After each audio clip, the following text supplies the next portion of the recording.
Trikaripur കൊയ്യോങ്കരയിലെ north Trikaripur ALP സ്കൂളിൽ മണ്ണറിഞ്ഞ് വിത്തിനൊപ്പം എന്ന പേരിൽ നെൽവിത്ത് പ്രദർശനം നടത്തി. 25ഓളം നാടൻ നെൽവിത്തിനങ്ങളാണ് പ്രദർശനത്തിൽ ഉൾപ്പെടുത്തിയത്. This news sponsored by Shobhika Weddings, Big Mall, Kanyanad, Kozhikode, Koilandi and Kutyadi.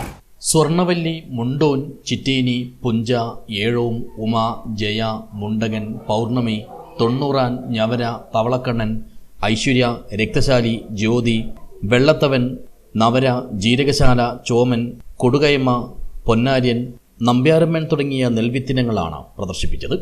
എടാട്ടുമലെ കർഷകൻ KV മുകുന്ദൻ പ്രദർശനം ഉദ്ഘാടനം ചെയ്തു. കൃഷിയുടെ പ്രാധാന്യത്തെക്കുറിച്ചും നാടൻ വിത്തുകളുടെ സംരക്ഷണത്തെക്കുറിച്ചും അദ്ദേഹം കുട്ടികളോട് സംസാരിച്ചു.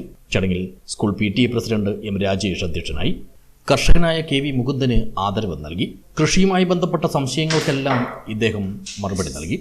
അധ്യാപികമാരായ P. Sindhu, Krishnapriya, Neethu, Smitha, PTA vice president Aswathy എന്നിവർ സംസാരിച്ചു. പ്രധാനാധ്യാപിക T. ഉഷ സ്വാഗതവും staff secretary Abdul Salam master നന്ദിയും പറഞ്ഞു. News bureau, Cheruvathur.